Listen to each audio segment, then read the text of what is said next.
Greetings, dear ones. I'm Kryon of Magnetic Service. Indeed, everything you learn about your body, we say, create the light.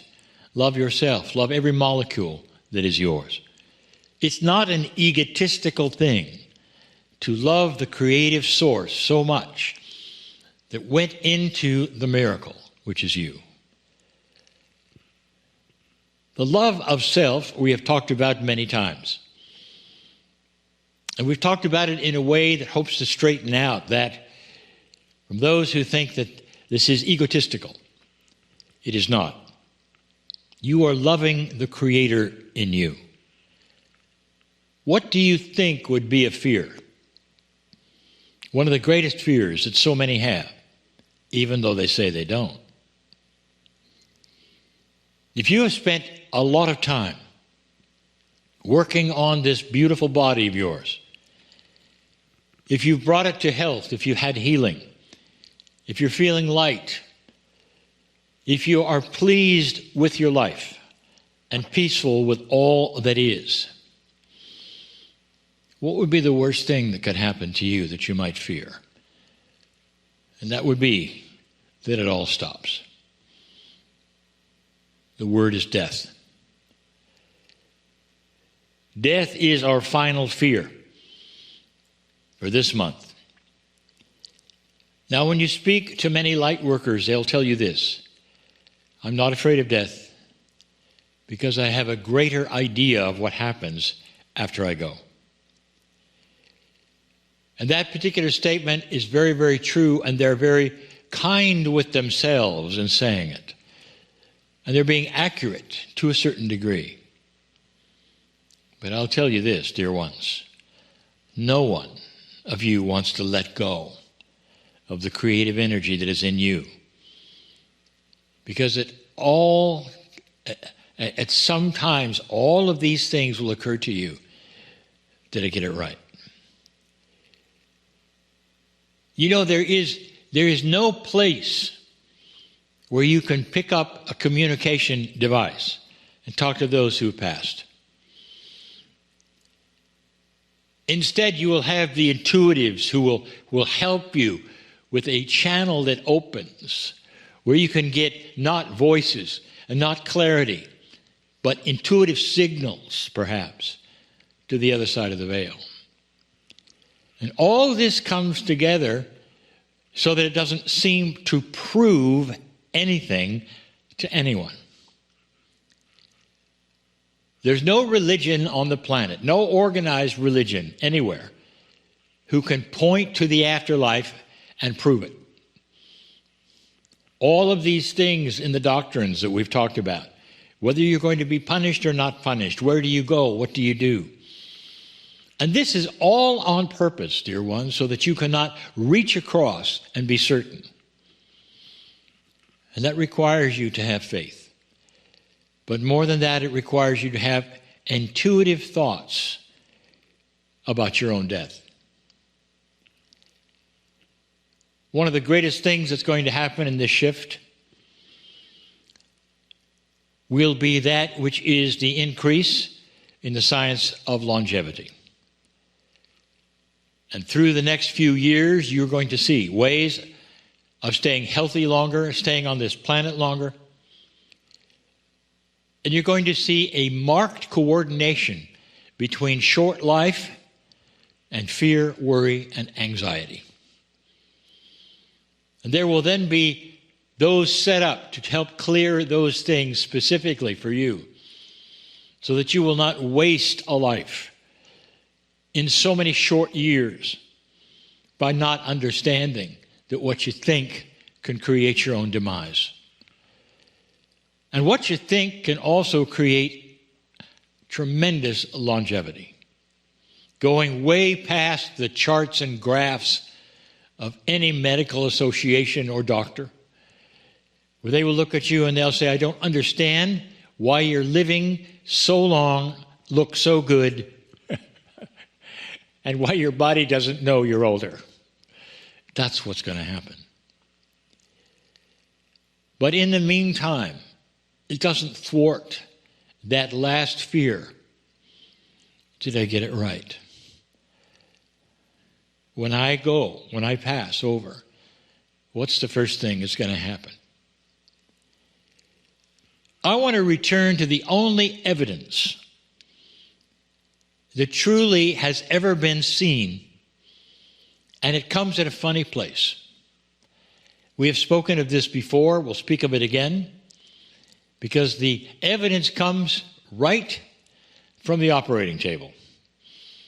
In hospitals and major institutions, where a person seems to have died, and their heart has stopped, and their body starts to be cold, the pronouncement is almost made when they're either resuscitated or by themselves, they come back to life.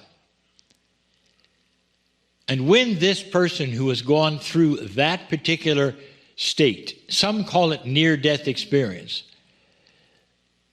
we call it near-life experience because of what they saw and what they say. Quite often that patient will recover in the recovery room, face off with the surgeon, and in all seriousness and anger say, "Why did you bring me back?" And this has happened over and over and over.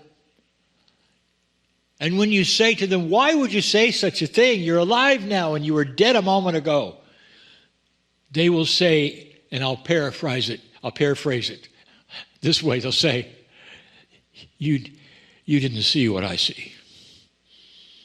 Imagine taking that last breath and being transmitted and transformed into the most beautiful place you have ever imagined in your life, where everything is beautiful and perfect, and you realize you're with the Creator, you are back into your soul, and you are in the best place you could ever be, home. You start to hear that beautiful song being sung yet again that we have talked about, that is always there. It's always there. And the next moment, you're back in 3D with all the needles stuck into you and all the fluids pouring in and out. And you go into the recovery room. That would make anybody angry. Being ripped back from home. Ripped back from paradise, perhaps. Think about that. And think of the irony that that's one of the only places, truly, that over and over you get proof of something you didn't expect. Is there life after death? It's not that way, dear ones. It's not that you continue a life after you die here. You go home. You go to the natural state after having a trip to this planet that perhaps wasn't all that great to some of you. Perhaps it's been difficult for some of you. And then you go home. What can I tell you about death? I'll say that you are purposely programmed to fear it. But at some level, some of you have to know that it's okay. And the ones that I would speak to are anyone here, anyone listening, who would have this marginal fear or dreadful fear of their last breath. It isn't what you think. And perhaps in order to prove this to yourself, you should find the books to read or the reports from those who have gone through this and have had to come back. And I want you to feel the glory of it. Truly, magnificence, the splendor of going into the arms of your own home soul. Dear ones, all of you are programmed to stay. There is so much work on this planet to do. And I want to remind you of this. Why else would we have longevity start to increase? Some of the ages you read about in Scripture, hundreds of years being lived by some of the prophets and some of the masters. That wasn't a typo, dear ones. That was true. That's because they had that consciousness to keep their cellular structures healthy and alive and well and looking good for as long as they needed to be here to accomplish why they came. And suddenly, what is the task of all of you here now? And that is mastery. You start to pick up the wisdom of the masters so you can start living it. And the entire reason is to create a planet that is not always in trouble. We have told you that gradually things start to happen on the planet through wisdom, consciousness, new technology. New technologies that will not frighten you, but feed you and quench the thirst of a very thirsty population. They will do so many things that are wonderful that you've always wanted, and the technology has always been there. That's part of the future. To make a healthy world, not an unhealthy world. A world that works with itself, even with the disagreements. They would not kill each other. A world of peace that works together to try to figure out things through the new wisdom. That is why you're here, to start that. And whatever you do that starts it, I'll tell you, it doesn't go away when you pass over. Because when you pass over and take that last breath and you dance into that paradise, I'll tell you what you do. You put on a new skin and come back and continue in even a greater way, remembering everything you've done, never making the same mistakes again, and continuing, only this time with much longer longevity, with youth, with health. There is a system here which is glorious. Do not fear death, dear ones. Do not. For it's just about going home and returning to love. I'm crying in love with humanity. And so it is.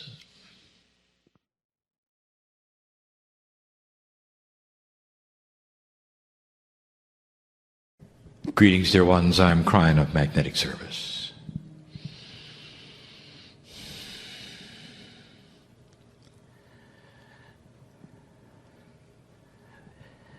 Each group of old souls has its own energy. Every single one. This one is unique as well. There is a camaraderie. There is a special family tie here. There are places on the planet where the old soul groups are reincarnate over and over in the same place, and we have said this before. There is a profundity in that system,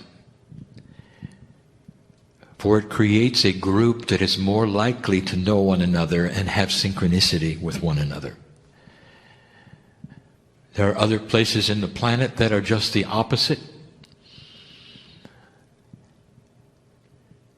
where you will reincarnate into a culture you don't recognize and spend a lifetime coming back to the one you do. Each human being has their own schedule based upon what they choose when they're not here. Be aware the system is not that of the central source. It's that of the human being's part of the central source. You have a piece and a part of God in you which knows everything. When you're not here, you are part of that which is the creative source. With a wisdom beyond anything you can imagine, you reincarnate yourself in a special way, in a special place, with energies to deal with the planet yet again. And when you came in this time, there was the potential you would pass this marker that we have talked about, and here you sit having done so. This one was special. And in this area, there are many old souls who know one another and who will meet one another and do kinds of things with each other that are different from other places. It's a system, of confluence, of consciousness. And it's beautiful. If you knew the whole scenario, you would understand that each soul knows the other at some level, in some way. You are so different, dear ones, and that is what it's supposed to be. Your worries and your fears are so different. And that's the way it's supposed to be. However, coming online, if you wish to use a modern term, is something that we have discussed just recently.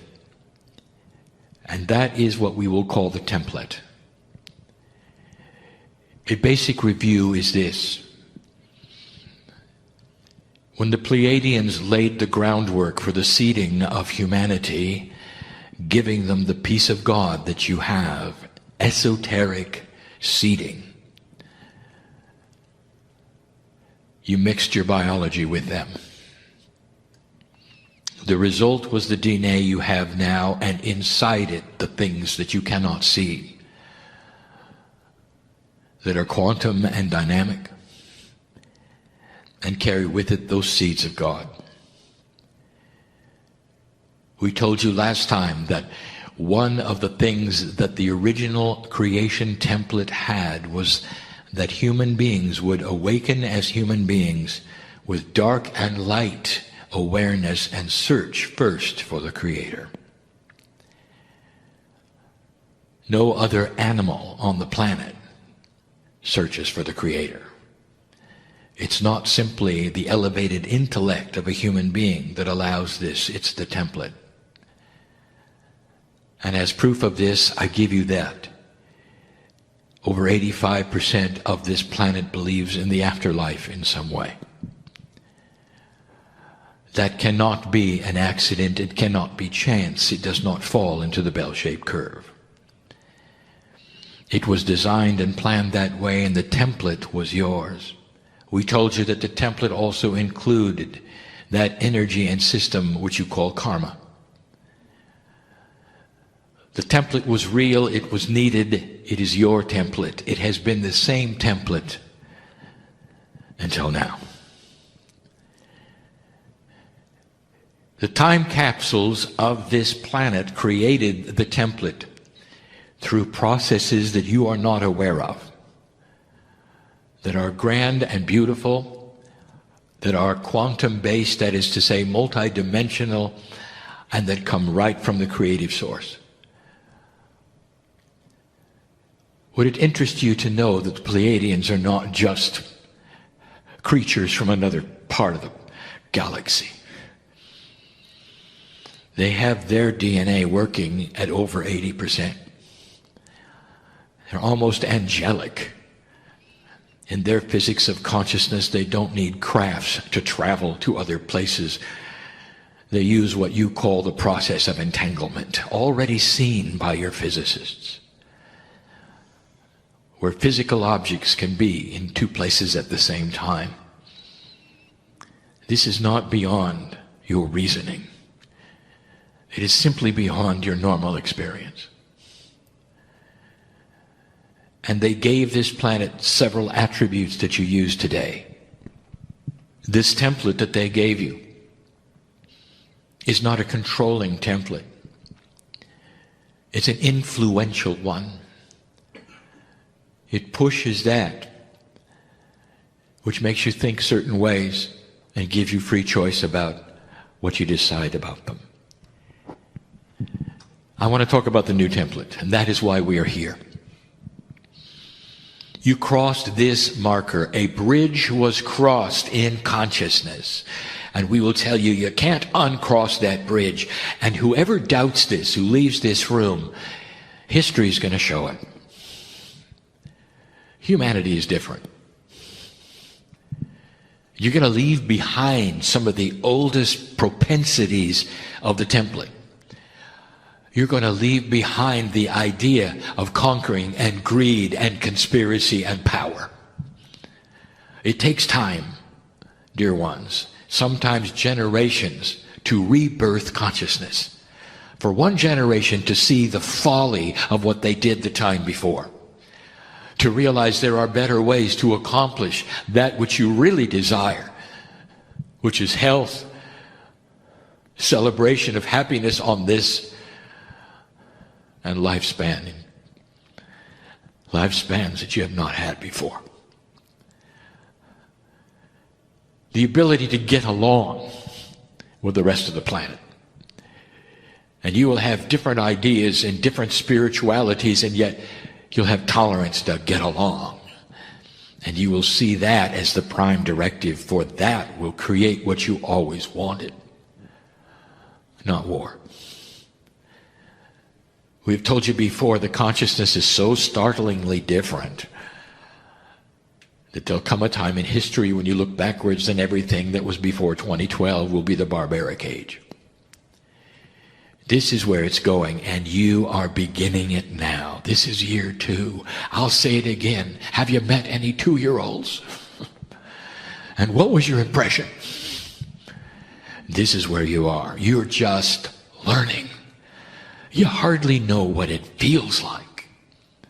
And yet there are old souls who have been through this on other places who are so anxious and so impatient because they know where it's going that they're frustrated. When is it going to happen? When is it going to happen? When is it going to happen? And the only reason that you're so impatient, dear ones, is because you've seen it and you know what can happen. No wonder you're impatient.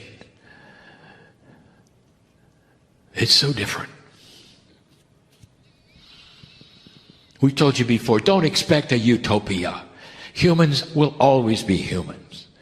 There will always be those who will go to low consciousness with free choice, but they will be the minority, not the majority. Human nature will be that which is prevalent on the planet, and it will be different because of this new template. The template, as described and defined, it helps you to think differently. It pushes you to awareness.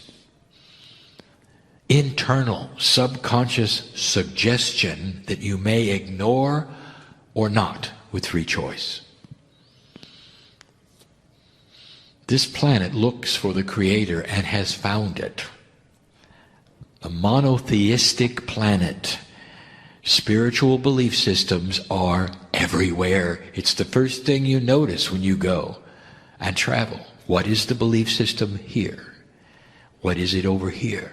There's always one. Against all odds, the planet believes in God. That's the template. The new template is going to work with several things, but some of them you're going to recognize, some of them you already know, but I have to list them anyway. This new template is beautiful. I should tell you there are 3 more templates coming. This is just the beginning. There are no markers to pass, but there are places where literal inventions will make a difference in what you're aware of and what you do next, and a new template will be needed for you to think beyond where you were before. These are templates of awareness. And the very fact that you have a new one being broadcast from the nodes and the nulls, you should celebrate, because there are those who said it would never, ever happen. The template starts to recognize what we channeled recently, which is the triad. The triad is the new consciousness that involves the 3 parts of consciousness that we channeled about specifically. They are the brain, the intuition, and the heart. Those 3 represent the triad of consciousness.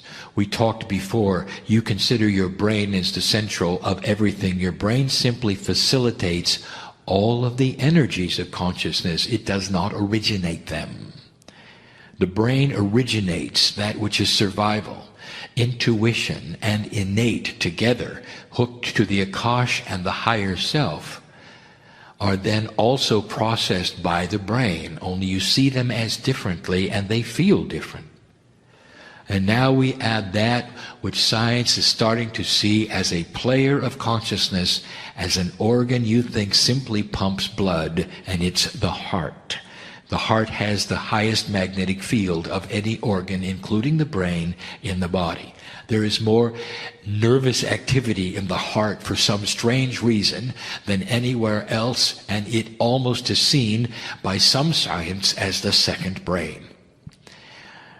The heart is responsible metaphorically for compassion, and it is. The new template will increase the triad's efficiency in your body. That is why the new human being is going to be more compassionate. You're going to be born that way. The empathy for other creatures just like you on the planet is going to drive you into peace. You will not send soldiers to be killed who are your sons and your daughters. None of you will. The idea will be abhorrent. No matter what is on this planet, you will not turn to that. It's barbaric. It is not what humans do. I promise. Every planet has gone through this. And that's where you're going. Hard for you to understand what we're talking about with this triad. A different way of thinking, where intuition and the heart start to play a major part of thought and not the survival brain. You passed the marker. You've come out of the cave of survival, and now you are into elegance. And the triad will be then increased in its efficiency. Along with the DNA, a compassionate soul will start to be born. It's already happening. Your grandchildren are far too compassionate for their age. And you know it. They look at other children who don't have what they have, and the first thing is they want to give away what they have to them. A compassionate soul does not happen at that age with the old human nature. In fact, children on the playground often take from one another instead of give. This is different. Take a look. It's already begun. That was number one. Number two is something called self-balance. My partner teaches it. It has already been on the agenda and taught this very day. But it's on the template because it is not necessarily something that all old souls have. Some of you are not self-balancing and you know it. Something will happen.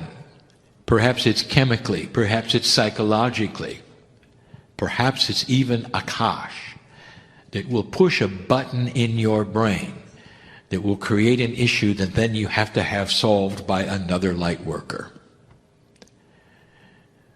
This has been common. It comes from an old energy paradigm. And it comes from one which is honored, and that is what healers and light workers are for. Suddenly this one has the old soul self-balancing. You're your own guru. You can see within yourself. It is a designed human attribute that now comes forward for that which is spiritual survival. Self-balance. No matter what happens, if you wait just a little while, it will return to a peaceful state. This is good news for some of you who have gone back and forth and swung the pendulum of emotions. There are many light workers who need to hear this, because their lives, even though a mature old soul, have their buttons pressed from other reasons, even Akashic ones. It means that you have the ability to live a more peaceful life every day. You awaken in the morning, instead of worrying about things to come, you have an overwhelming peace of self-balance knowing that you'll deal with them one at a time with wisdom. It is self-worth, dear ones. And it's about time. I want to cover just briefly some of the other areas of the template, and they all deal with innate. Innate is the new teaching we have given you before. It has been called the smart body. Innate is that part of your body which knows what's happening corporally, is connected to the Akash, knows about the triad and the heart, knows of the pineal, even knows of the higher self. It is part of the consciousness of you. It is not your subconscious, it's innate. It is a part of your body that is esoterically taught. That is to say, it is new. However, it is also one that many know about, for they muscle test with it all the time, using that which you call kinesiology to discover more that you don't know with your brain. So let me discuss the bridge that is going to start being increased in the innate. The first is the obvious one, and we've taught it. And we'll get through this quickly, dear ones, because we want to teach the others. The human body, the corporeal body, is still a mystery to your consciousness. As odd as it seems, you don't know what's going on inside. And you will. This is the main bridge that's going to be crossed. Little by little, human beings will start to be more aware of what is happening inside them in a corporeal fashion. And the proof will be this. You will have intuitive flashes, and you will get a checkup because of it. And there will be discoveries that you will catch so soon the doctors will say, "How did you know?" It's up to you to tell them. This is your innate starting to cross the bridge to the triad. The consciousness, not necessarily even the brain. The heart, the intuitive part of you, facilitated by the brain, will increase the bridge of knowledge between that which is conscious and that which is innate, allowing you, very slightly at first, to have intuition about what's going on in your body. Slowly, generation after generation will show that human awareness is increasing about what is going on inside. You can count on it. The second nose will be passed to the child. Now, we are not going to talk out of turn here. There are a series of channelings we have given for what is called the sisterhood. The sisterhood represents those in Lemuria in a certain time frame, what we will call the last Pachacudi of Lemuria. And those channelings are public, and you can hear them. So what I'm going to tell you now is not confidential. Because if you pass from innate to that which is happening to you corporally as a human being when you're born, you're also going to pass something else. You are in the womb of the mother, sharing the life's bloodstream for all of those months. And part of what you will have, therefore, in this increase is the increase in the mother's consciousness passed to you. Whether it's male or female, the compassion of the female mother will play a more important part because of this instinct than ever before. And you will be born with a different attitude. My partner, I'm not really sure you said that correctly.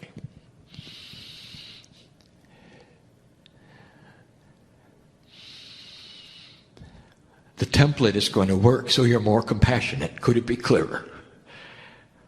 And it's going to happen because instinct of that which is your mother is going to be part of you. And your mother's instinct is compassion. She's a female. And she's going to carry a different kind of consciousness for this planet. And the planet's going to change because of it. Clear? Innate is responsible.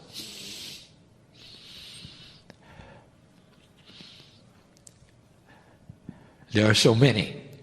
You're going to be more in touch with Akash. This is the third innate in the series. And the fourth attribute of the day. Perhaps it's even the fifth. Depends how you count these.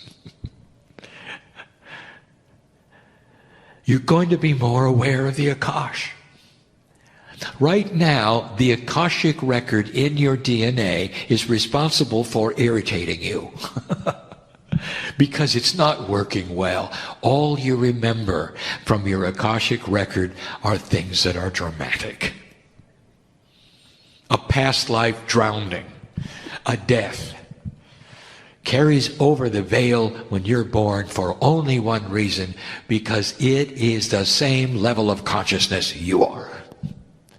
Human nature responds to death and drama, and that's what you get from the innate. Now you're about to grow up. And as this starts to grow, your Akash is going to pass the things that really, really made a difference. Some of the most beautiful experiences you've ever had, you'll dream about them. Oh, you're going to wake up and wish you hadn't, because they were so good. And you'll start remembering them. They will shape what you do next. You'll remember celebration and joy and good things that took place with you. All this is a change in the way the Akash responds to the template. A compassionate template for an evolved human being.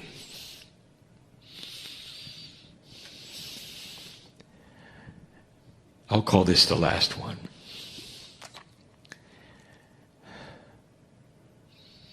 You're going to have a greater relationship with Source. How can I tell you this? Right now, as you sit in the chair listening to me, there's a relationship. And it's not really a believable one, is it? You report to a room, a man sits in a chair, his conscience leaves him, and in his body there's a beautiful entity as you feel it. I say it's a brother, sister, who comes and gives you instructions. That's your relationship. And for a few minutes you might enjoy actually the feeling that I give you when I hold out my hand to you and say, let's just join hands for a minute. You can talk to Creator, all right? That's going to change. Your relationship with that which is your higher self, directly relating to that which is the creative source, is something created by the template and the new innate. You're going to know who you are. And when you're born, and as you start to grow, there'll be no question that you're part of creation. How you treat it may be a mystery. What you do with it is your free choice, always free choice. But there'll come a day when you don't wonder if there's a God. You're going to wonder what part of it you are. And there are those who are so impatient because you've been there and done that and you know I'm right. And you can hardly wait. That's the new template. Oh, there's more. But for now, it's enough. This is what I want to give you. To some, it's far-fetched. For some, you'll have no proof of it while you're on earth. For some. Free choice and discernment. And how you react to this message literally will shape what you do next. how much power over your own life and your own body do you really think you have? The more you believe you can change it, the higher your DNA will cooperate with you and will do the things you tell it to. Dear ones, that's how much power you have. I am Kryon. I will not tell you things that are not so. I know it's a double negative. I will always tell you things that are so. But I want you to know there's no agenda except love. And that's a big one. For it then defines the compassion of God, which you are starting to assume. And so it is.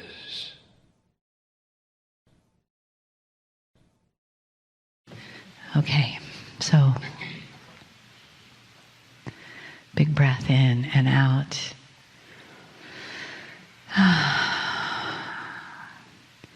Continuing to feel the opening that you've created this weekend. The opening for love. The opening for your heart. And relax into the knowing that you're supported in this. That each and every one of our hearts and souls is supported and loved. And that we are not alone in this journey. That we have an endless supply of light around us and also within us when we turn it on. The Kryon, the star mothers, the entourage, all celebrate us each moment. Each time we say yes to being divine, we are celebrated. Each moment we say yes to being loved, we are celebrated. Each moment that we heal, that we surrender to the path before us that is guided so beautifully by Spirit, we are celebrated. Take a breath. Let yourself feel what it is like to be honored as the human here, opening the portal to their divinity.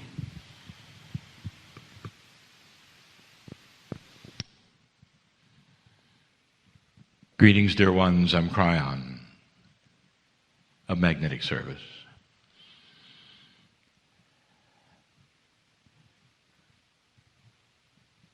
"30 years ago, I came to my partner in a very cryptic way. To him it was frightening, but he got over it. There are those who would ask the man, the engineer, what was the turning point?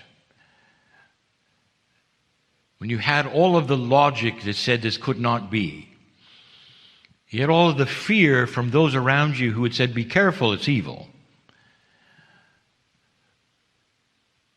And yet you went anyway. What was the transition? What convinced you?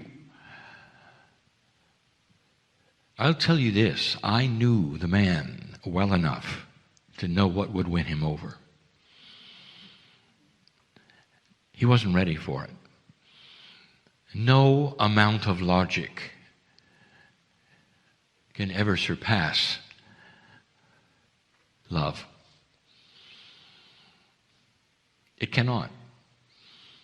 And when he sat in the chair over and over, he had the most amazing love wash he had never had before, ever.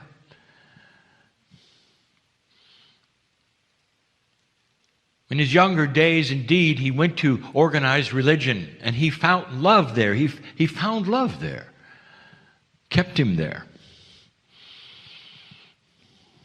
But he never experienced anything like Spirit could give him.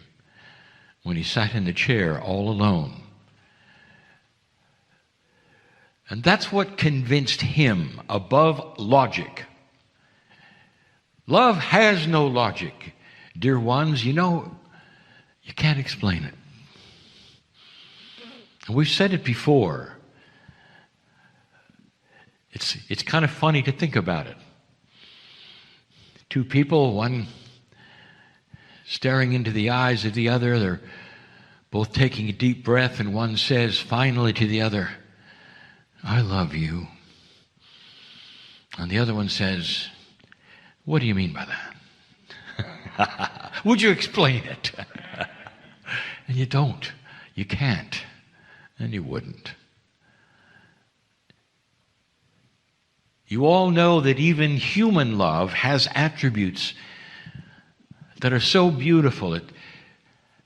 It can cause anxiety at certain levels where you cannot sleep at night. There's too much love.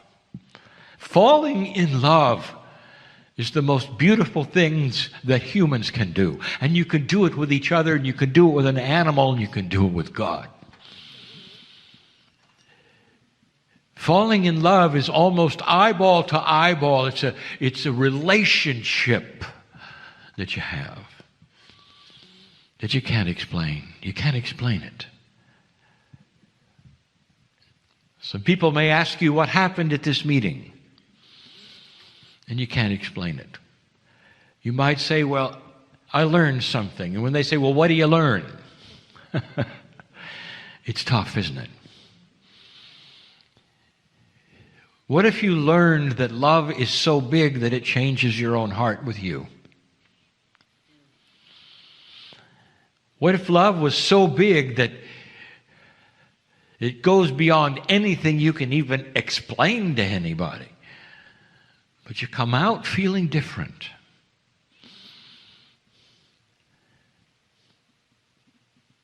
What would happen if all of a sudden you found that you had something that you never thought you had before, that you were loved in a way you never thought you were loved before? You'd take pause, perhaps. You'd think about it, and some would even weep in gratitude. It's not that God loves you. I'll tell you about oneness yet again. If Spirit, God, is the master creator, the master physicist, the master biologist, the one who has orchestrated life on this planet, then that entity, that beautiful consciousness, knows every plant, every weed, every leaf, every grain of sand on the earth. Not just in a linear way, but in a multidimensional way. The creator of it all. And you can't just say, "Well, I discovered that God loves me." I'll tell you what you discover. In the oneness of everything, you discover that everything loves you. Have you ever met a tree hugger? Oh, I'm sorry, there are some here. And perhaps you were a tree hugger before you ever got interested in anything spiritual. Perhaps you were the ones that said, "Well, my spirituality is in the forest." That's where it begins. Because you go into the forest and you feel the unconditional love of nature for nature. You realize you're part of the system of nature. And when you walk next to the tree, some of you can feel the consciousness of the age, of the wisdom, of nature itself. And you say, "I'm home.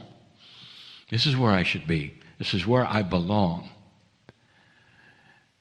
And this becomes your church. And rightfully so. It is the beginning of the understanding of oneness. If you ask the tree hugger, "Does the forest love you?" And the tree hugger would say, "That's why I go there." Yes. I can go there for solace, and I can breathe the air, and I can feel the love of all things. And even if you weren't spiritual, I'll tell you, you felt the love of God. How do you explain to anybody if you suddenly have a realization, an awareness and awakening, that to be loved by the Creator is to be loved by every piece of matter in the universe?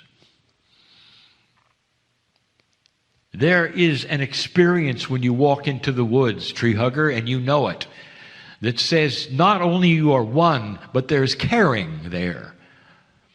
The caring is that you are part of the system. And the forest does not then point at you and say, stay away, you're evil. The forest welcomes you. The trees breathe and they give you oxygen. One of the most amazing experiences to walk into the rainforest.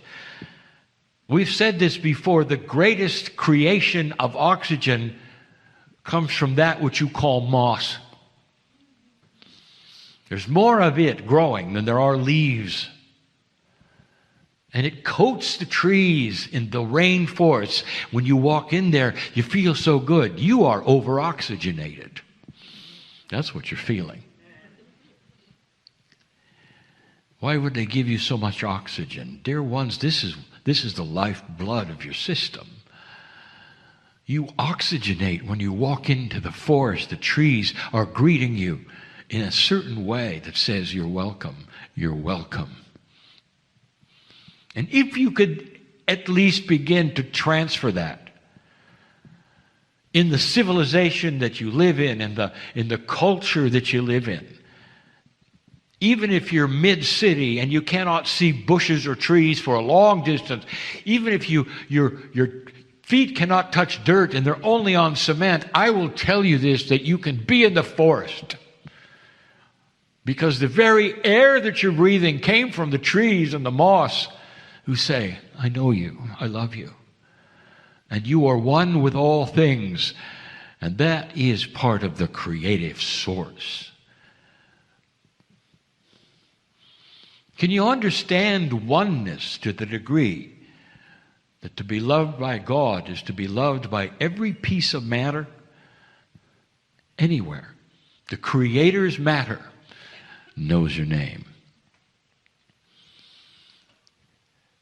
And this is why we had said so many times to those who look at God dimly through a glass in an older energy and paint a picture of what they understand from only their own experience, God then becomes a parent. And the only examples they've ever had of parenting is their own.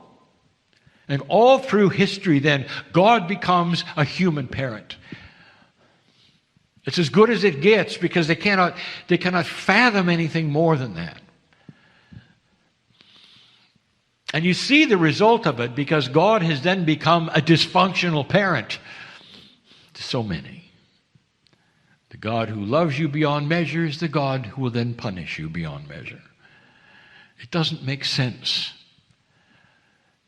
But there's no judgment in this because this came from an older energy. Before the energy started to develop and enhance itself so that you could see a little clearer through that veil. And the first thing you saw through the veil was not punishment or anger, but light. There are criticisms of those who believe what they believe in this very room, listening to this channel. And when they say you have no substance, you have no prophet, and you have no doctrine. So you just float around in la-la love land. God bless the floater. Because that floater has not just a tree hugger, he's a God hugger. One who understands that a prophet is not really necessary if you can emulate the Creator itself. And so you don't walk around like little gods. You create a oneness of the one God, and you participate in the beauty of it. And in the participation of the beauty of it, there then comes wisdom. And the wisdom starts to grow. The man in the chair 30 years ago had no idea about today. And in that growth that he had to learn to get out of the way of himself. He had to learn the difference between channeling information and ego. He had to make up his mind how he had to survive in the channeling experience. And it's different, dear ones, than if you were to survive in a channeling experience. He had love pouring into him, so strong that he couldn't talk. He couldn't think. And so he started writing it down instead because it was safer. He was afraid of what people would think. He made finally the books he had, and he made his name small enough that no one could see it, and he put it on the back. That was fear. It took him years to go beyond that. The human has to get out of the way and practice getting out of the way, and it takes practice over time. But I'll tell you what happens. The body starts to understand what you're doing. Dear ones, as you sit in front of me, are you aware that if you start the progress and the process of progress, of enlightenment, the body knows what you're doing? Every cell was made by the Creator. The patterning of the Creator is in you. Your innate knows who God is and your higher self is. All the things that you claim are higher within you are part of that creative source that you're trying to get to and understand better. And when you start the process, the body understands. And it starts to then give you an allowance for understanding. That's what happened to the man in the chair 30 years ago. That over time, he began to recognize the difference between himself and his consciousness and the pure consciousness that comes from the other side of the veil. And whereas in the beginning he was confused and had no idea, and his channeling was cryptic, didn't flow with long spaces, when he tried to channel in front of others, he sweat. So nervous, so anxious, working so hard. And then there was a time when it got easier and it got better for him. And then there was the time when he could finally relax and understand the difference. And then, a little over a decade ago, when I said to him in the shower, "Are you ready to go to the next level?" I could see his mind working and the great disappointment that he had when I asked him that, because he thought he was at the highest level. You ask linear questions, you always do. How can I do this? How can I do this? What do I do about the duality? What do I do about this and that? Never understanding that you're working too hard. You don't have to do much at all except to accept this wonderful meld that's coming your way through an evolved consciousness and through your innate that says, how would you like to walk all the time in a form of channel? And that form would be your higher self comes in and stays in. You know what meditation is? It's an effort to touch that part of yourself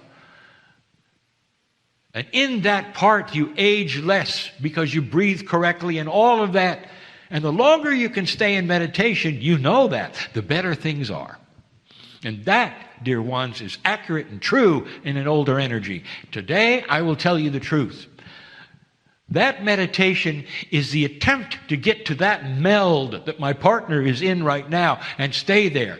You can do this by yourself without the effort of the meditation, and it's always there. You wake up with it, you go to sleep with it, because it becomes you, a constant state of awareness of what is around you and touching the other side of the veil.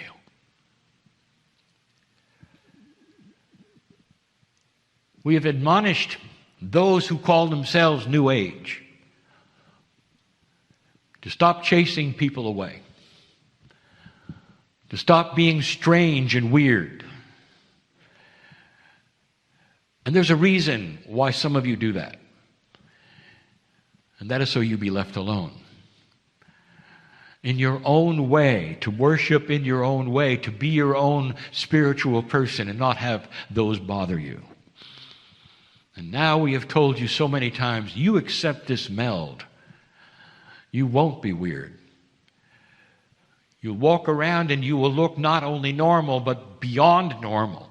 You'll have a love quotient, which is more than most have. And you'll be seen as loving and wise and safe to most people. The attributes of the masters who walked this planet is they were safe. People could approach them. They wanted to be with them. There was no competition of conversation. The masters of this earth had something in common, all of them. They listened. And when they listened, those who would talk to them knew they were getting through, and they were being loved every moment that they were being heard. This is the new human. The tree hugger doesn't have that. Not that much wrong with that, you know. That's almost all the way there. Without any spirituality, the tree hugger has it all. Now you add to that the knowledge of the spiritual soul that is involved, that you are. And now you know why the forest greets you. Did you know that Gaia was created for you? There are those who believe that humans are the worst things that ever happened to Gaia. You'll get over that, and you will learn the partnership as you stop polluting. But a truth that you should know is this, is Gaia was created for you. That's your best friend, this planet, and all that it represents. And it's so close to the higher self that you want to touch. I close this message again with the knowledge that I'd like to give you and the wisdom I would like to give you. It says this: you are part of the system of beauty on this earth. You never, ever came to suffer. An old energy system will tell you that because that's all they knew. Be the ones to start something new. And that new something is self-sufficient God within, oneness with all things that brings you to wisdom and a place of balance where anxiety and worry for you personally has got to get into the back seat. Because what you emanate in a meld with spirit is beautiful and light-based. And that will be your normal. The pendulum is swinging from dark to light on this planet and illuminating so many things that are inappropriate. Let this be the same with you. And in that, you will see the inappropriate things in your own life and you can drop them like a hot potato. You can go the other direction because you will be supported in that decision, and every cell of your body will know it. The trees will know it. The air you breathe will know it. Creation will know it. Let it be so. Leave differently than you came. And so it is. And so it is. It is. It is. So with that, let's go into a meditation and hear a little more from Kryon. And I invite you to close those beautiful, precious eyes of yours and allow yourself this moment to be completely internal moment for you, free of distraction from anything that was happening during the day and free of distraction from anything that is going to come after this program. Just let all of those thoughts go into the background. You can still observe them if your mind wants to be busy with thoughts and intellect, but don't attach yourself to those thoughts. Just let them come in and go out. And the more you can keep your eyes closed and focused on the inside, the more your body can start to relax and realize that you deserve to have this moment where you can reconnect with the core essence that is within you. That unconditional love you feel from animals, it comes because it's connected in you. It doesn't come from the animal. They're just a conduit of you connecting with that essence of love that's inside of you. And so let's allow that to blossom by taking time whenever we need it to come back to that core essence of who we truly are. It can just simply be closing your eyes and doing deep breathing, and just remind yourself to do that regularly through the day if it's needed, particularly when you're with certain people that pull you away from that core source of love that's within you. And from this beautiful posture of love, let us now move into a channel from Kryon.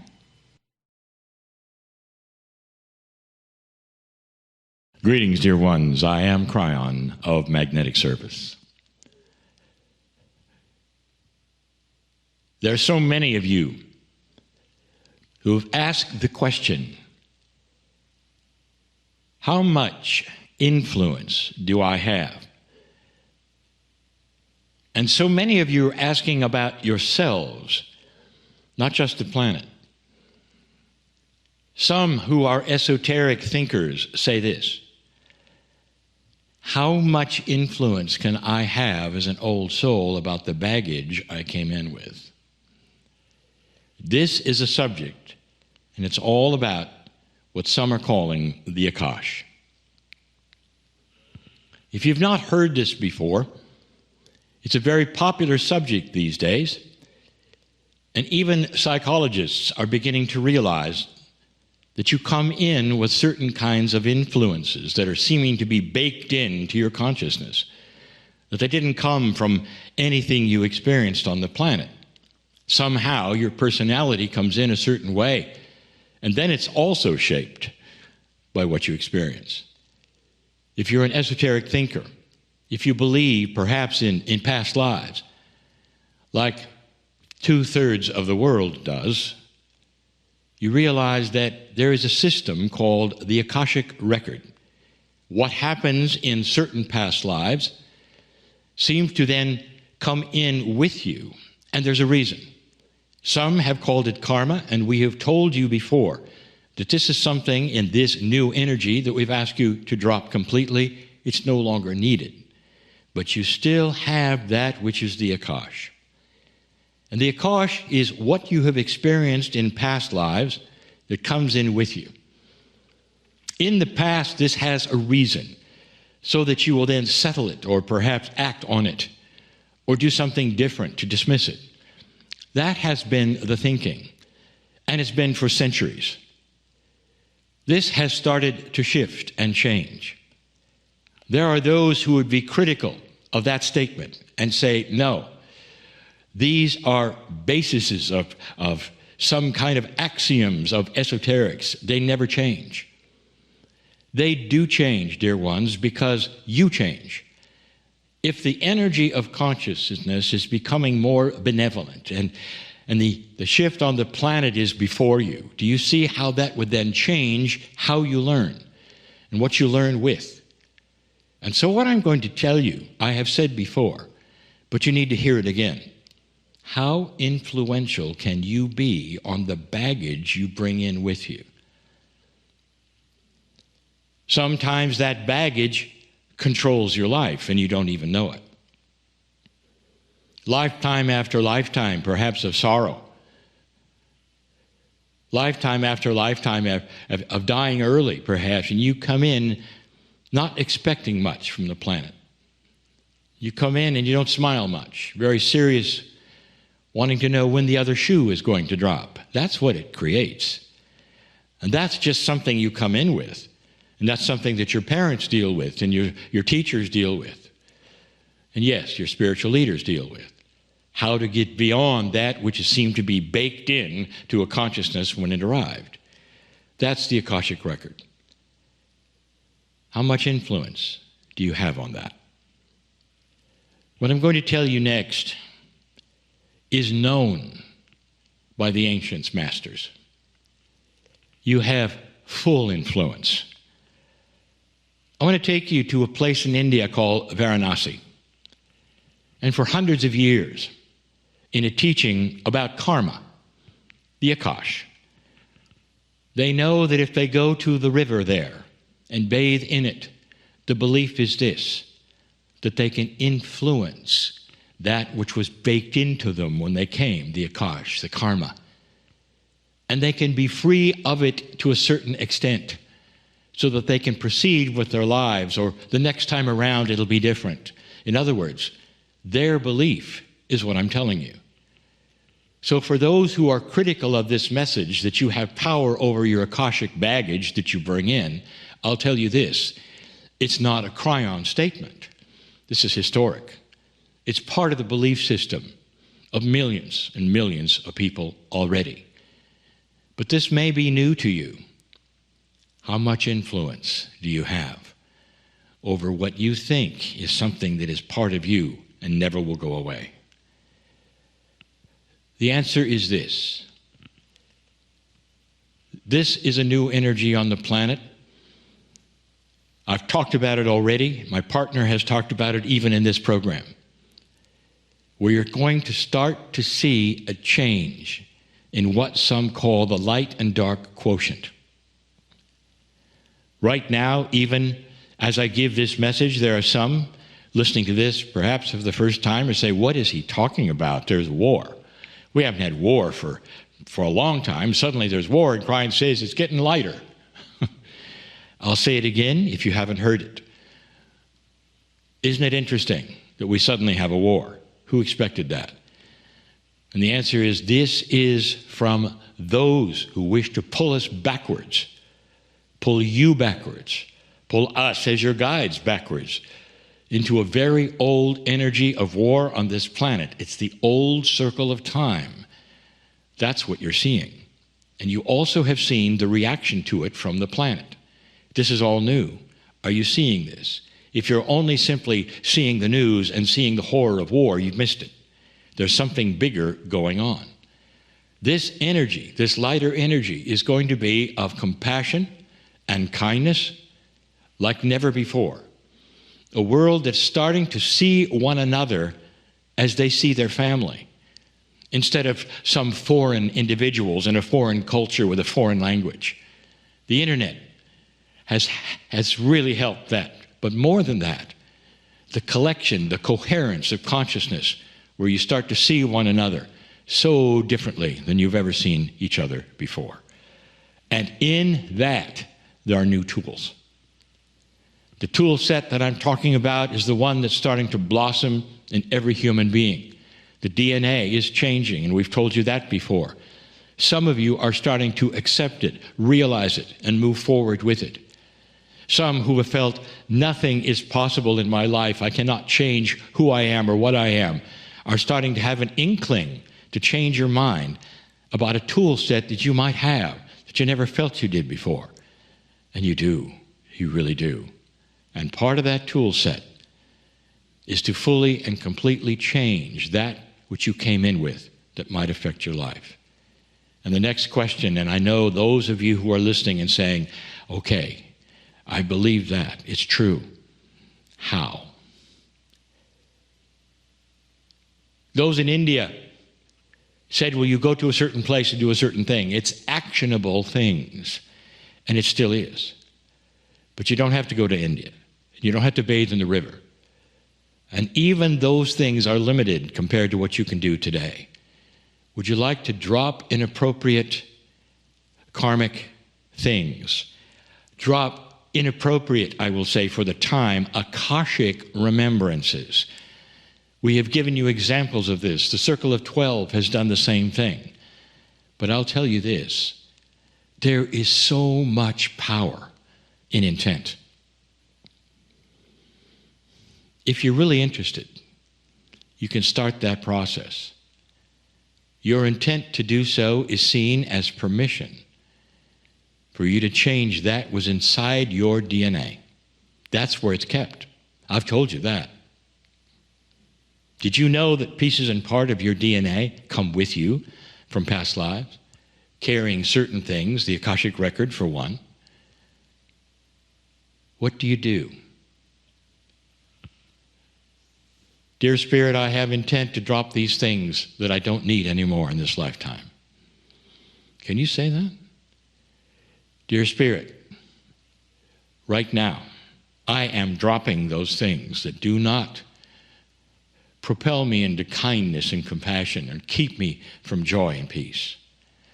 Dear Spirit, I am in charge of my own biology. My soul and I together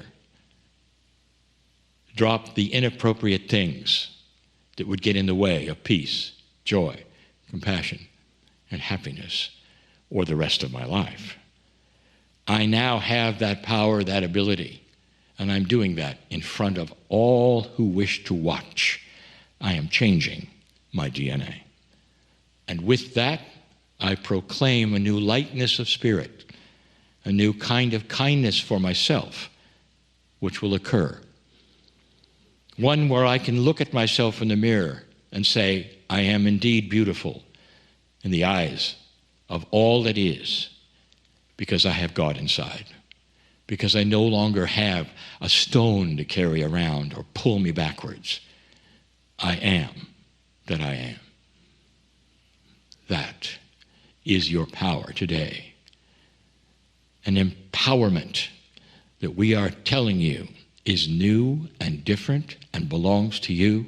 That is your lineage. That is why you came. Congratulations, dear ones, on what you are becoming. And so it is. Greetings, dear ones. I'm Kryon of Magnetic Service.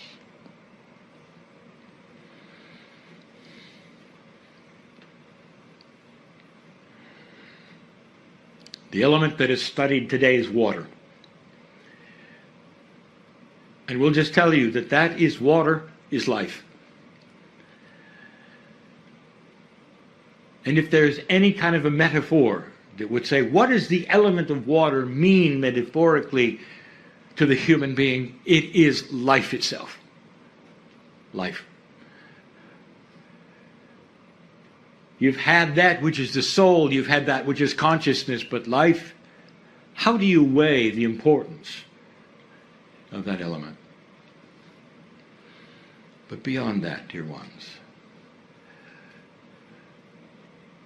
you've already discovered that water in crystallized form will show the effect of love and compassion consciousness. You already know that. There are those in this room who know about that which is the energies that are esoteric of the human being. Energies that were known from the ancients and processes that are used today, taking advantage of them, that Western medicine is just now discovering. So you also know the power of consciousness and how it changes the energies, how energies can be then altered by the way a human being thinks about themselves. There are those who use energy work who have discovered a long time ago that there are human beings who can sit and endure it and have no change, and then there are human beings who can sit and accept it and embrace it that will be healed. So what does that tell you about the meridians? Do they just sit there and do their thing, or are they like antennas that pick up the intent and the consciousness of the human being, amplify it, and go into the places that are designed for them to go into, and affect that which is at the cellular level, life itself, the water? Every process you can think of in this room that you have done or you may be an expert in seems to also know who you are when you do it. It's almost like it tunes in to the human being who is part of it all. If you go away with nothing from this series, I want you to remember this one thing. You are powerful. More than just powerful. You are selectively powerful. That is to say, you can design who you are. You can design the diseases you catch and heal. And how you think and what you perceive will lay upon you like a book. Like you can open it and read who you are. I'm afraid of this. I'll catch this. Or I'm going to survive no matter what because I will not catch this. I will not do this. This will not attach itself to me. I am a healthy person. My cells all agree. They cooperate. I know who I am. They know who I am. Which book is yours? No time in history is this more prevalent and more exciting than now. More is happening than you know. The shift that you have gone through at 2012 starts to move so many things, and it is incremental. So slow is it you may not even understand that it's moving. You'll have new processes and new ways to measure them. You'll start to see that which is the body's energy itself start to cooperate with the energies of the consciousness of the human being who is using them. You'll start to see something we've told you before, and that is a move away from that which you've had, which you call allopathic. That there will be no more cures as you think of them, but more like healings and reversals as you design them. Instead of taking a pill that then is going to change some chemistry and at the same time perhaps have side effects, there's going to be a purity of consciousness imbued into whatever device you think, if any at all, put inside the human being, esoterically perhaps with consciousness or otherwise, and the body will recognize it. What do you call homeopathy? Is it a pill? No. It's a signal. The difference should be obvious. Homeopathy is not a drug. It's a signal. It's a signal that is designed to talk to that which is your innate. Your body sees the design. The message is complete and the healing begins. What does the homeopathy tincture carry that is so remarkable? And why would a signal demand the body do something? And the answer is that with the signal that tells the body what to do, there is the instruction from the boss. That's you, because you are the one who put it under your tongue. And it was your intent imbued upon that which is the tincture. You're the boss talking to yourselves in a way, perhaps, that the ancients always knew about. When you do acupuncture, what are you really doing? Is the energy in the meridians, in the needles, in the esoterics of it? Or is it a signal? Using that which is the energies. And the signal is instructions. I know you're there, this is the meridian, this is what it does, and it comes from the intent of the one that is able to sit through it and say, it is my body, this is what I want. All of these messages being given to the human body, right to the life source, right to the water. What do you know about water? You can restructure it with consciousness. What do you know about the human bonding of the water to life itself? You can change it with consciousness. What have you already discovered through the ancients' processes that I've just mentioned? Healing. Instructions to the body. I want you to start seeing something. That there are more of these than you know. The affirmations that you're now speaking out loud is part of the issue of bringing it out and letting the ears hear it, let it go into the consciousness and affect who you are. Meditation itself is so strong now because it's the human being with the intent giving instructions, not just energies, not just prayers. Do you see the difference between praying for something and instructing? Is it possible you can instruct the planet? Is it possible you can instruct yourselves? With all of this, do you think perhaps you could increase your lifespan? Stop aging to the degree that you are. A body ages because it doesn't have instructions. Are you listening to me? The body ages because it does not have instructions. You'll say, this is silly. The body ages naturally because of the way it rejuvenates or does not, because of the telomere shortening, because of this and that. And I'll tell you, dear ones, it will do what it does if you just sit there and watch it. And that's the default of the way a body works without instructions. But when you start instructing it, then you give it the blueprint of how it reproduces and how it regenerates and how it chases away the inappropriate things. I'm telling you, you're in control. No more than any time in history, you are in control now. It's a greater way than you think. There's more going to be given. But I'll tell you this. I want you to look to the ancients and your ancestors. They had things that you've thrown away.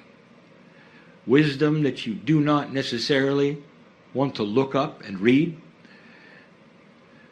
Ways of getting along. Old adages and sayings that are so profound that you've cast away on the floor.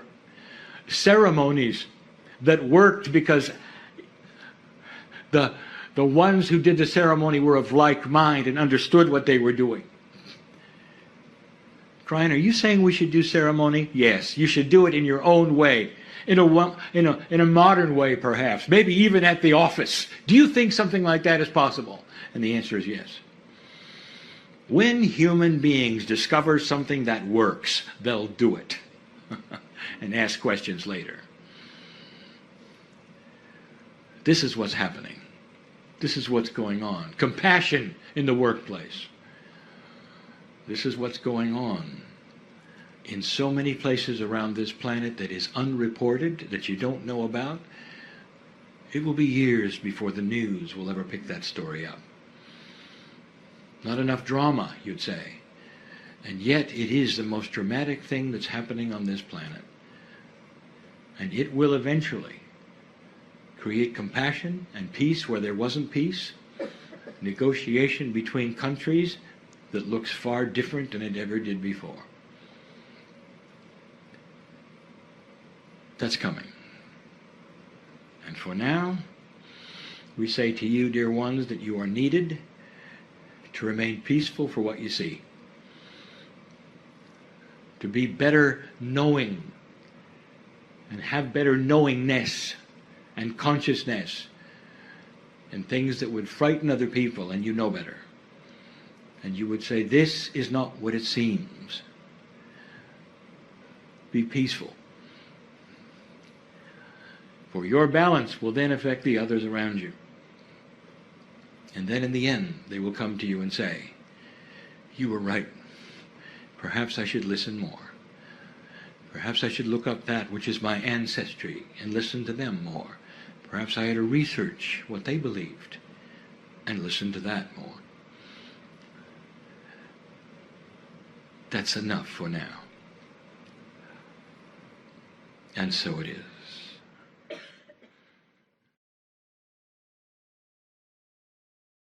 Of magnetic service. You study air, the fourth element. Here's another element which seems to be invisible. You can see it clearly. The wind carries it. It is the wind. But in general, it is something that is precious to you. You need it for life. Even more than water. You need it constantly, every moment. And there's an alliance in air with Gaia.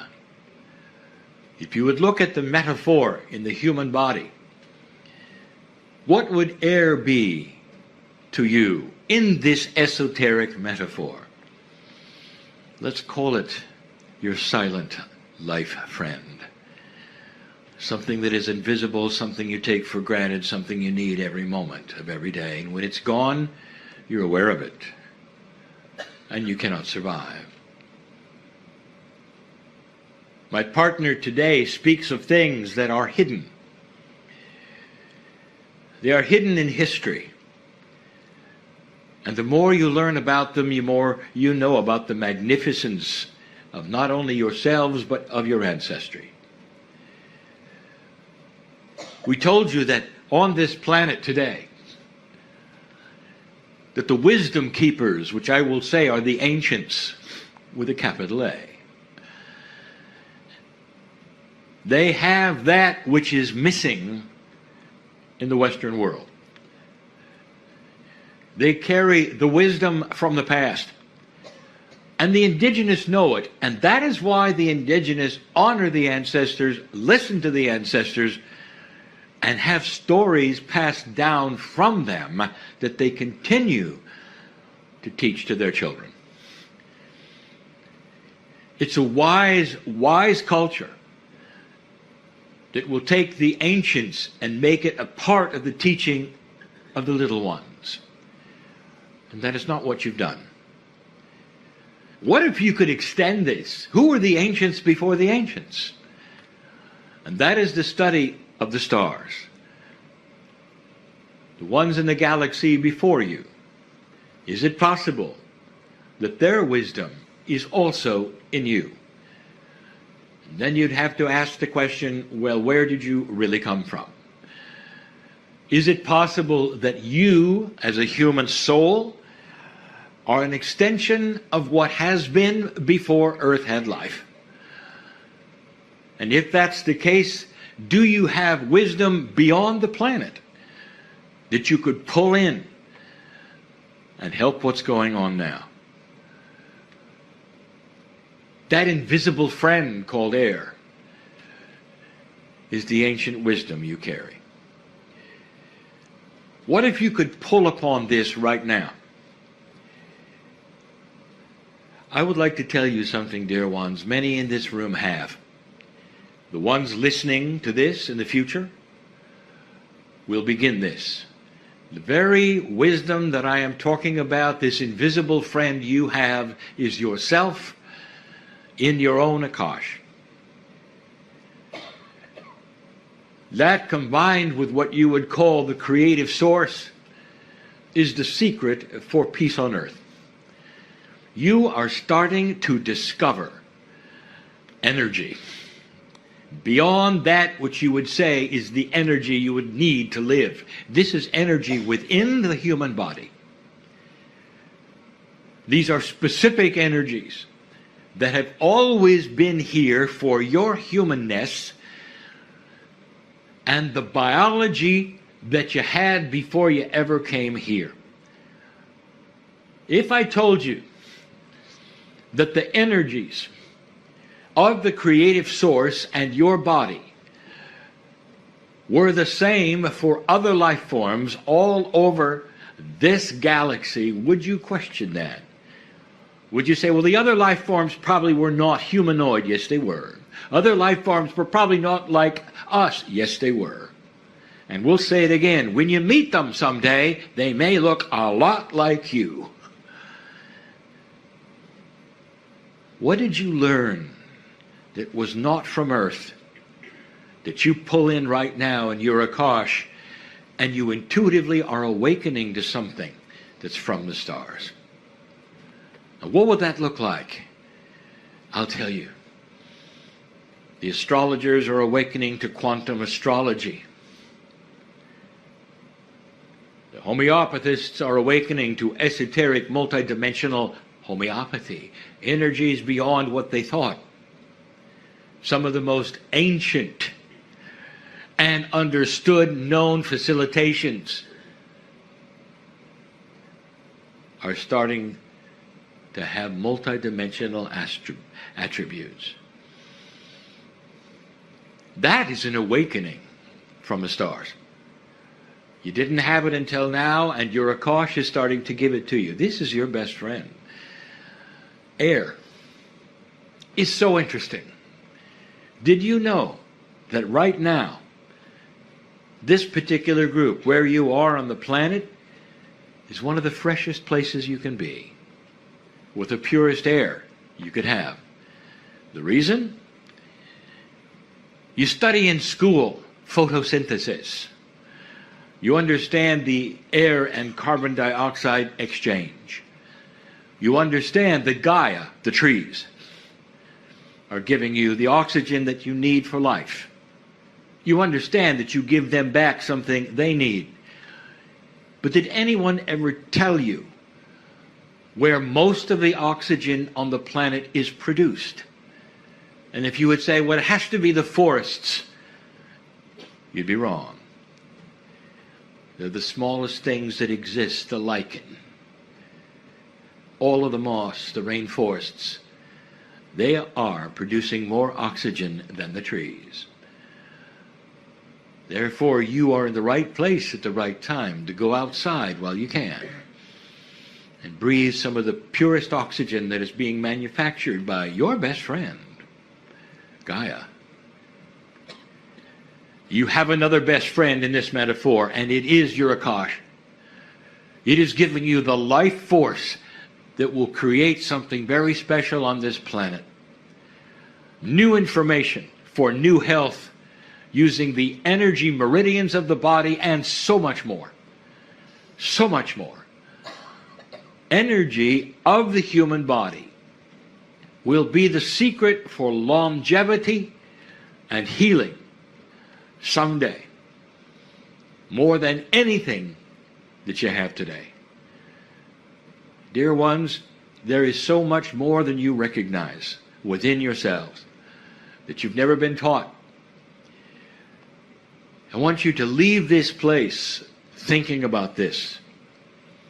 Surrounding you right now, multicolored universe of energies that have your name on it, that walk with you in that which you call your Merkaba, carried partially by you, your biology, your DNA, and even your soul, all mixed together to be something divine, beyond that which reality which you understand, and is the absolute secret of health and life. This is why, as you discover these things in the future, you won't overpopulate yourselves. You'll have wisdom to know what works and what does not. A whole different way of producing food, electricity, and water. A new paradigm of living for the planet will wipe out all of the fears that you currently have in 3D. You don't know what you don't know. If you can hold this vision and think positively, this positive feeling will carry over even into your next life. And when you're born, your Akash will ring with it, that there's hope, you're here for a reason, and you don't have to suffer. The new generation on this planet is the key to everything that's going to take place. And as time goes on, you will be the new generation. Think of it. And so it is. I invite all of you to close your eyes and just allow this space to disconnect from any thought that you may have had, and to disconnect from any chatter that might be happening in your brain. And if there is chatter in your brain, we can just acknowledge it and say, wow, beautiful brain. Thank you for all your chatter that you bring me. But we're going into some quiet time, because we're going to disconnect from that chatter in our brain. We're going to have some quiet time where we can connect with the energy of our heart. It's the energy of our heart that wants to communicate to us in this moment. Our beautiful heart that is present every beat throughout the day. Even if we are not aware of it, our heart is beating every moment of every day. And it's there in the silence, waiting to connect when you're ready to listen to the whispers of the silence that it exists in. And each of you has such a unique path. And the compass that guides you on that path is always the silent whisperings from your heart. And the one that guides and connects the heart is connected to the field of the Creator. That creative source that we all came from, and that creative source that we will all merge back into when we're no longer here on this physical plane of beautiful planet Earth. And so we just say thank you to our beautiful heart. Thank you for accompanying us on this amazing journey.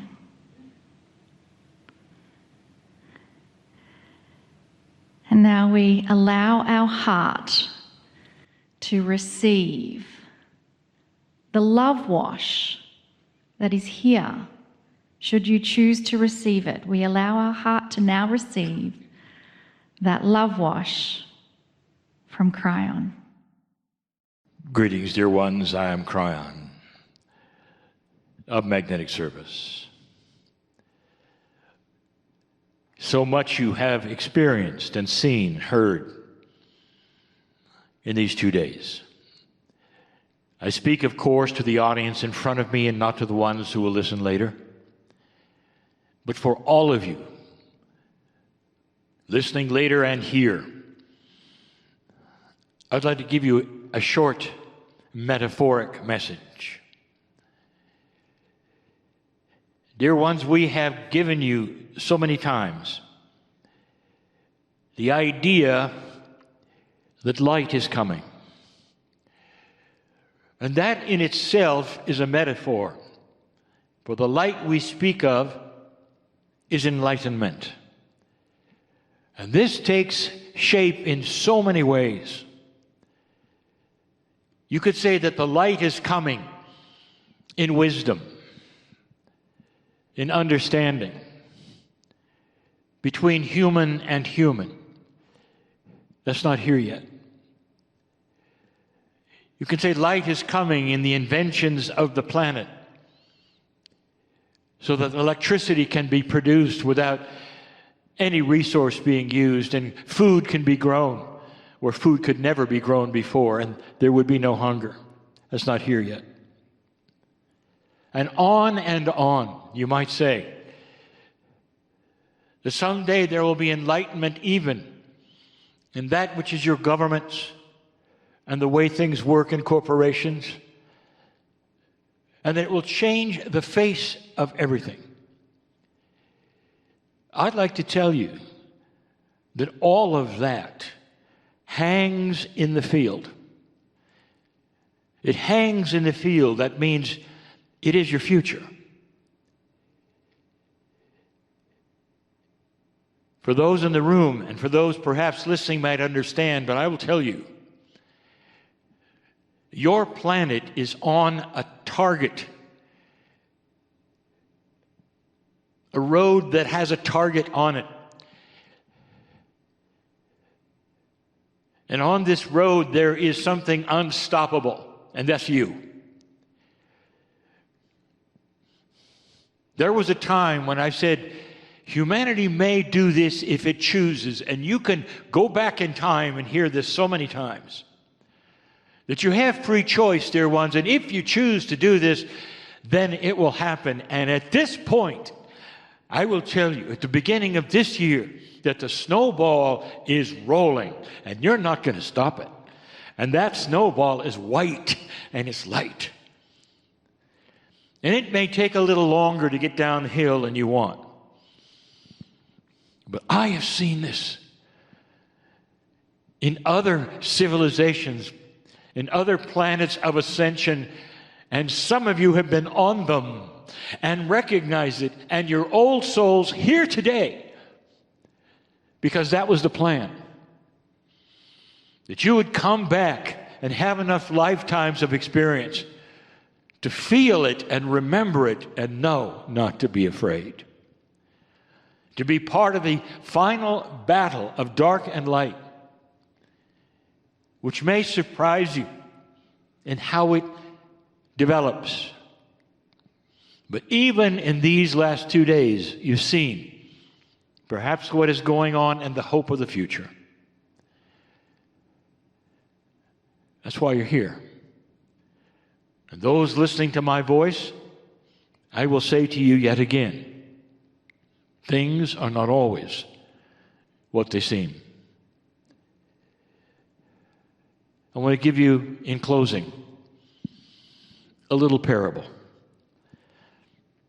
It's the parable of a man named Woe. He's not actually a man. He could be a woe man, but we call him a man because it's convenient and you understand it better. It's a parable that stretches the imagination of reality, and that's what parables do. In some of mine, I will take you to planets that don't exist and situations that can't happen. But there's a reason. There are things you don't realize, attributes that you do not know about that which we call light. And so to show you what I mean, I'll give you this parable.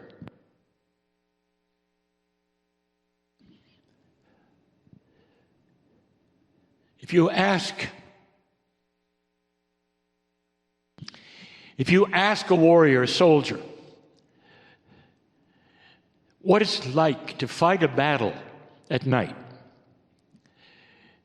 they will tell you it's not often done. Night battles, and even in current wars, are often with artillery. Very seldom do they meet another soldier on the field at night. Those battles are fought during the day, you say. But sometimes they're not. And if you talk to a warrior of old, where they're only using swords on the battlefield, and you say, what is it like to fight at night? They'll look at you and they say, you don't know who's there. And it's very, very difficult. And it's horror.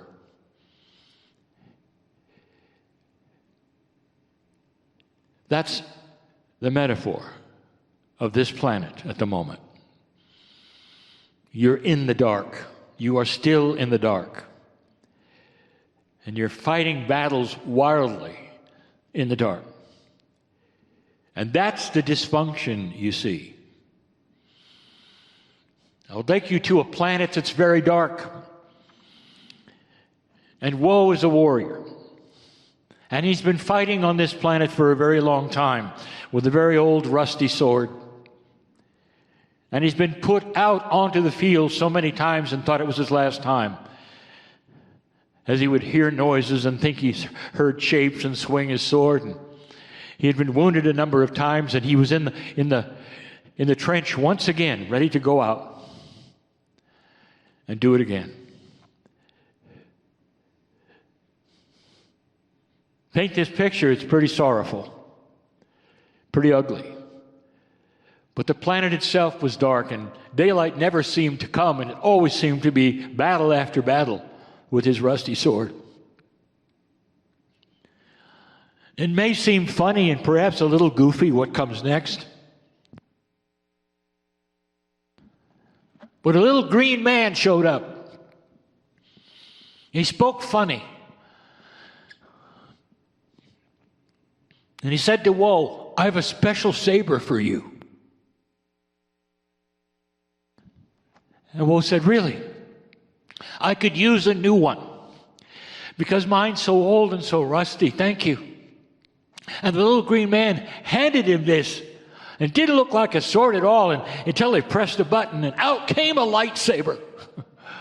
Wow. The little green man went away. Woe knew he was going to win this battle because as soon as he turned that on, he would then be able to swipe his enemy and he would be chief on the battlefield and he would be winning this battle and he wouldn't have to worry anymore, but that's not what he got. When it was time for the warriors to go on the field and they rang the bell and up they came out of the trenches, he raced out into the field and he hit that button and up came the light. What he saw around him, he didn't expect. All of the warriors that he had never seen before, he'd only heard them before, they showed up. And all around him, there was shock as they saw not him with a saber sword, but the light that it created. And they looked around, and for the first time, they saw each other eyeball to eyeball. And they recognized they were all in shabby clothes with rusty blades. And they'd even forgotten what they were doing. And they saw each other as human beings for the first time. And collectively, without a word being spoken, while he was holding that light, they all dropped their swords and looked at each other. And almost every single one of them walked around. For the first time, they could see one another. Didn't even recognize the uniforms. Didn't even know why they were fighting. And it was the beginning of light on that planet. One man. This is a metaphor for you, as goofy as it might sound, of light where there is no light. That's what you get. You don't know how dark it is here until you see the brilliance of the wisdom that is coming. You don't see how dark it is here until someone comes along with ideas that have never been there before. And you go, why didn't we think of this before? With inventions that have never been seen before, that change not just the atmosphere of a technology, but rewrites an economy. Those are the kinds of things that happen with light. Those are the things that are hanging in the field. You've had a glimpse of them in these 2 days, of what is possible on this planet. So I will echo what my partner said earlier. Don't be afraid, because you have that saber sword. And slowly you'll understand how to create the light, what it means, and how to put it in the framework of mastery and not conflict, and how to use it so gently and so softly and so beautifully that you illuminate areas that needed illuminated and they never even knew you were there. Like the one who strikes the match in the dark room, you can't see who it is, but you see all around you. This is the future of this planet, regardless of what you're being told. This is the future of this planet, and old souls are the ones with the experience that they have who will bring it to fruition on this planet in these times. There is no accident you are here. There is no accident that you are hearing these words. Now go from this place or this recording and think about what I have said and understand who you are and how the Creator has set this up and how you have agreed to it and why you're here. In compassion and love, which are the tools of the day, I congratulate you for being here and taking the mantle of this lifetime that may change everything on the planet. I am crying in love with humanity. And so it is.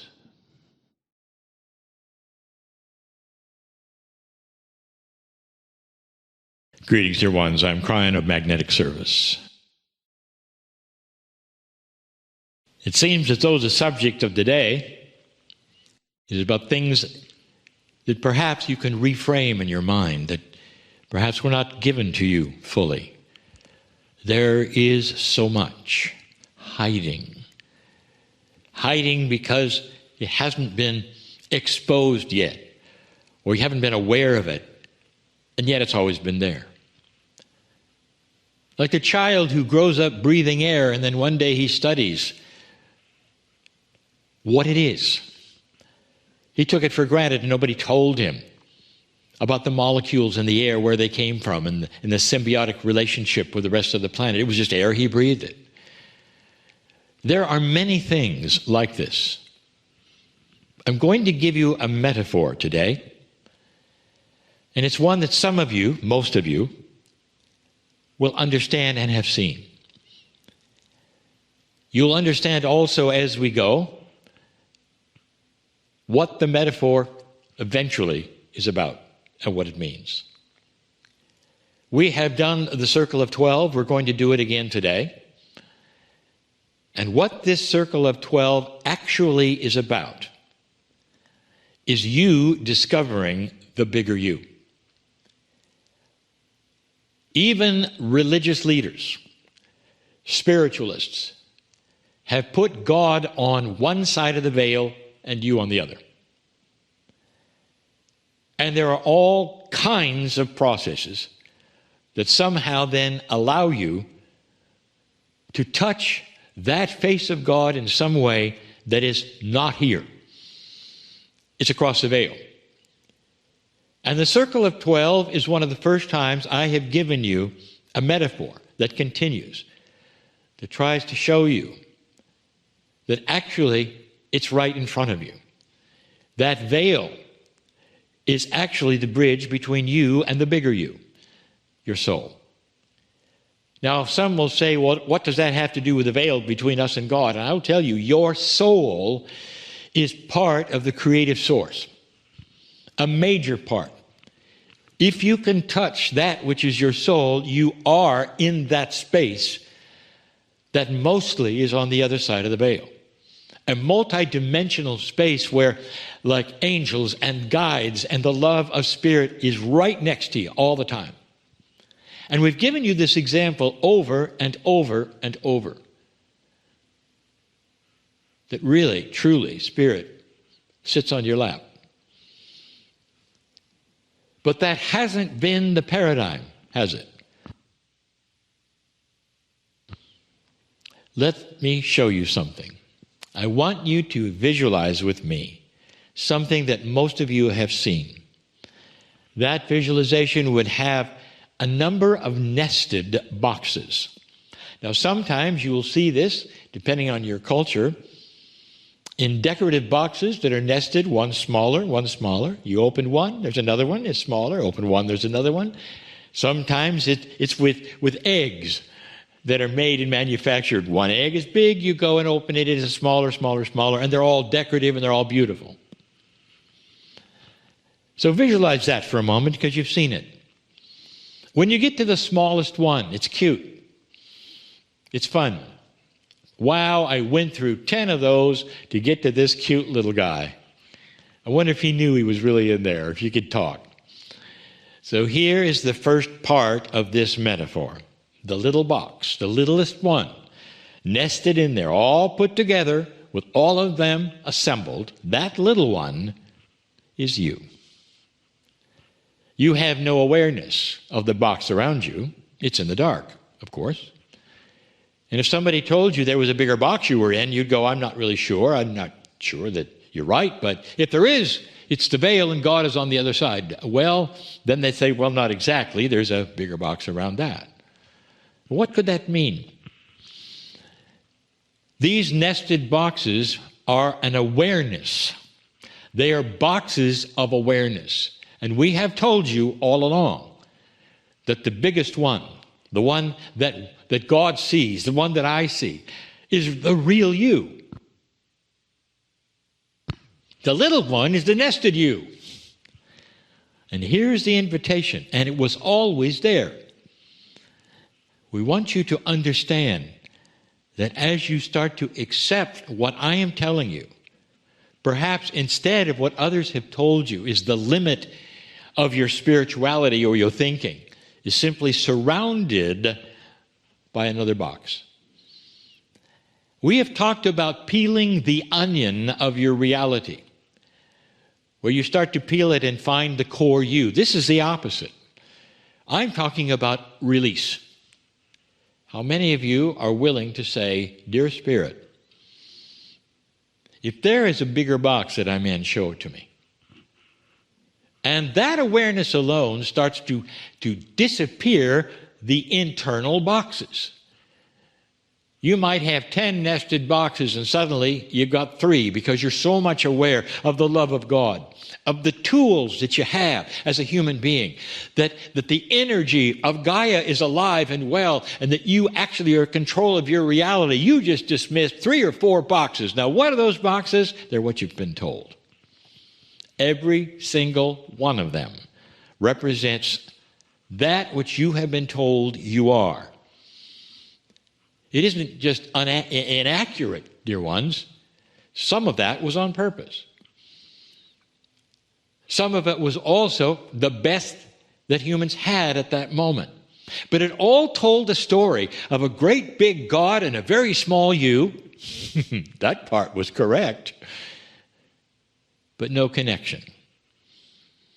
A wall between you. That's what you were taught. If you are involved, perhaps, and invested in in some of that which is the organized spiritual systems of the planet, that they will tell you right away, you're small. You're not supposed to be able to touch the face of God. You're not worthy.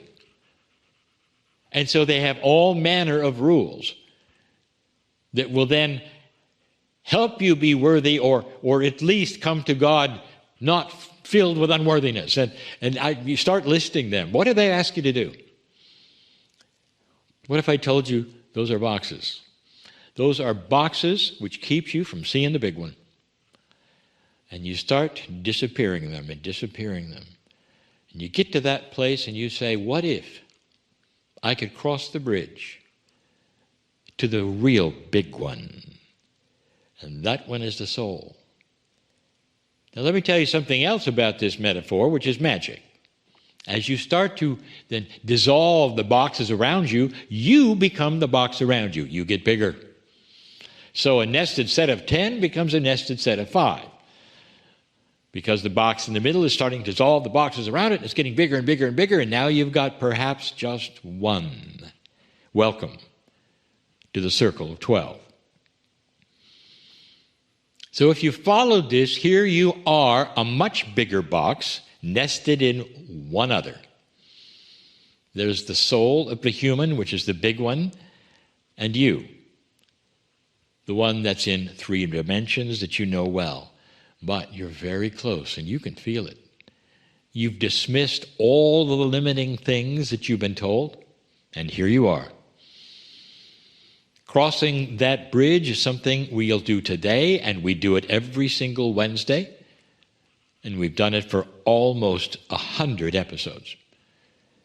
All the time, this has been the metaphor of you touching the bigger box. But more than touching it, what happens to you, and I'm going to paint you a picture. When you cross the bridge, that 3-dimensional box is dissolved temporarily. You have to live in 3D. That's who you are. But it doesn't mean that you can't meld with the bigger one or go there anytime you want.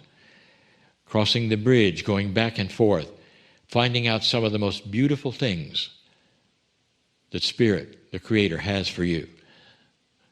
Basking in the love that has always been there, without rules, without things you have to do to deserve it. And you start to understand the real picture. The actual core truth is this: God is in love with you and created you in love, and has given you free choice to find that. Not a bunch of rules that say that you're not supposed to. Not a bunch of rules that say you're unworthy. Not a bunch of rules that say that you're doomed as you're born. That was never, ever the core truth. That's the humans making their truth apply to you. That's all human stuff, dear ones. That's humanism 101. Punishment, reward, bad, good. All of those things have nothing to do with the love of the Creator for you.